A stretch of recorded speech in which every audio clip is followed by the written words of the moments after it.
Okay. In fantasy as a political category, you illustrate Lacan's theory that the unconscious is outside, not hidden in any unfathomable depths.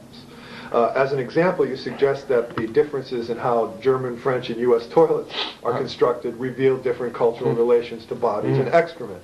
And then you have a quotation. A certain ideological perception of how the subject should relate to the unpleasant excrement which comes from within our body is clearly discernible in it. Would you speak more about how psychoanalytical theory can serve political critique? Because our readers are very much interested in political critique.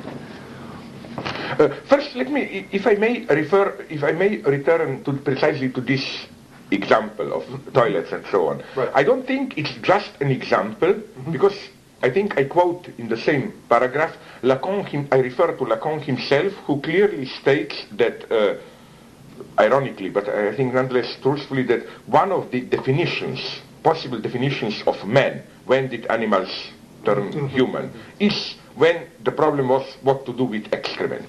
Right. But because for animals this is not a problem. Okay, there are some mystical theories that some elephants, I think, have some problems with. But generally, when you have the... And also, I went very much further in this direction now in my new text on Alfred Hitchcock, where I analyze this scene of,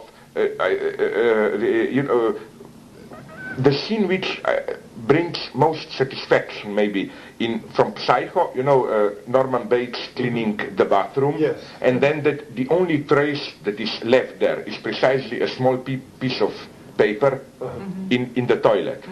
So this idea, which is typically Hitchcockian idea, that I think it's much better version than in The Matrix, how you pass into another reality. That I claim that the way we phenomenologically perceive toilet is that shit, excrement, it just disappears there. It's a kind of it's like everyday life science fiction. It's of course, rationally we know it goes through canalization and so on, but nonetheless, it's no longer part of our ordinary environment. It's as a kind of a black hole where it disappears, which is why I think that I try to read then the scene, which is my favorite scene from, did you see Francis Ford Coppola's, I still think his best movie, apart from Rumblefish, Conversation.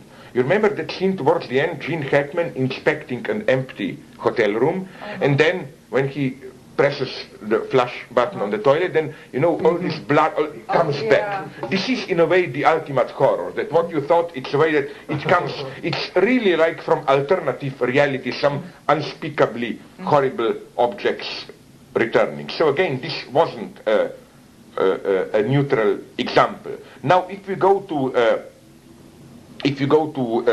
psychoanalytic theory and political critique, first, I would say that I do not trust the so-called direct applied psychoanalysis, where in a cheap way you explain social events through some psychoanalytic categories or whatever. Nonetheless, I claim that now I would like to be a little bit more precise. I claim that in order, especially in our, let's call them postmodern, post-political, whatever time, where officially we live in a post-ideological universe, ideology no longer matters, we are just enlightened cynicists, we can accept everything and so on, that to locate where today ideology is, psychoanalysis is crucial, not in the sense, again, for looking into some deep traumas, but again, precisely in order to remain at the surface. For example, racism today.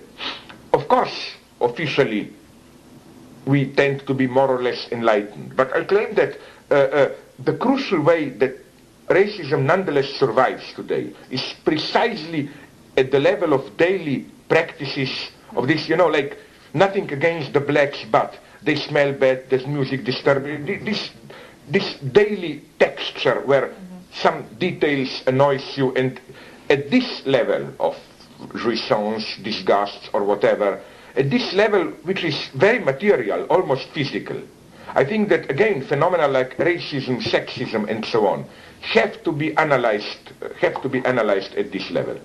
So again, and the second point is that even at a more general level, all this so-called consumer culture, commodity fetishism, and so on, I think that in order really to grasp the paradoxes of it, we need a recourse to psychoanalysis. Let me just maybe elaborate further, just a brief example. For example, the official line is that we live in the so-called society of consumption or whatever. I tend to doubt this. I think that the figure which more and more interests me is the figure of, how to call it, one of the deadly sins, the thrifty person, miser, which is, I think, a very interesting figure. Why?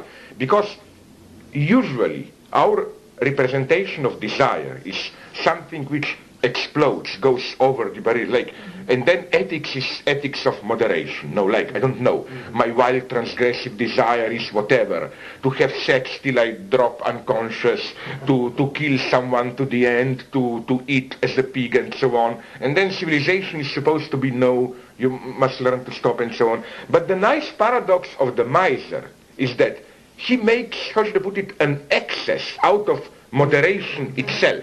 So, as Lacan puts it clearly in one of his earlier seminars, I think, if you want to grasp, to figure what desire is at its purest, don't think about this, Tristan, love for Isolde, or a serial killer, this, blood all around, going beyond all limits. But imagine this proverbial figure of the miser coming home in the evening, looking around, nobody looking, opening his chest and just looking at the object, not even touching it, the object is untouchable.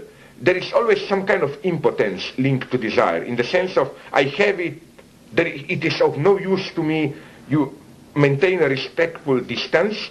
And so, what's my point? My point is that today in capitalism, this standard logic of the miser is in a way turned around. We all know these well-known lines from Romeo and Juliet. Juliet says, as the definition of love, the more I give, the more I have, no? The more we have, I think we do have consumption or investing or spending, but it's spending as the form of, as the mode of appearance of its opposite, of thrift.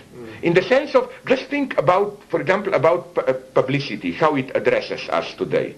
It's not spend, shop till you drop, and so on. It's, you can buy one, but if you buy two, you have 5% free. For me, the model of today's society of so-called consumptionists, that proverbial toothpaste package, where it says usually the upper 30% is marked in a deal, and then 30% for free. Of course, my temptation is always, okay, let's cut off, give me just the free part. No. But the idea is that, again, you are never interpolated as the one simply to spend. But it's always, this proverbial also male chauvinist figure of the wife returning home. Oh, honey, now I spared $200 cow. Instead of buying one jacket, I bought three, and to get, it's always, the more you spend, the more you economize. And I think this is absolutely crucial for the economy of so-called society of consumption. The ultimate proof for me is the figure of the junkie here. Because the junkie, drug addict, is the one who really goes to the end in spending.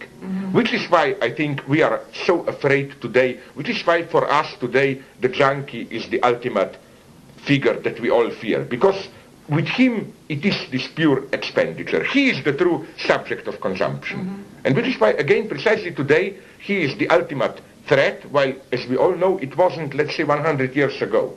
Respectable people were secretly smoking opium, everybody knew it, it was even... So, again, you see, to analyze, not in these big generalities like wars, express or articulate death drive or whatever, but to analyze this daily, at the utmost daily level of how ideology functions, I think that psychoanalysis is crucial.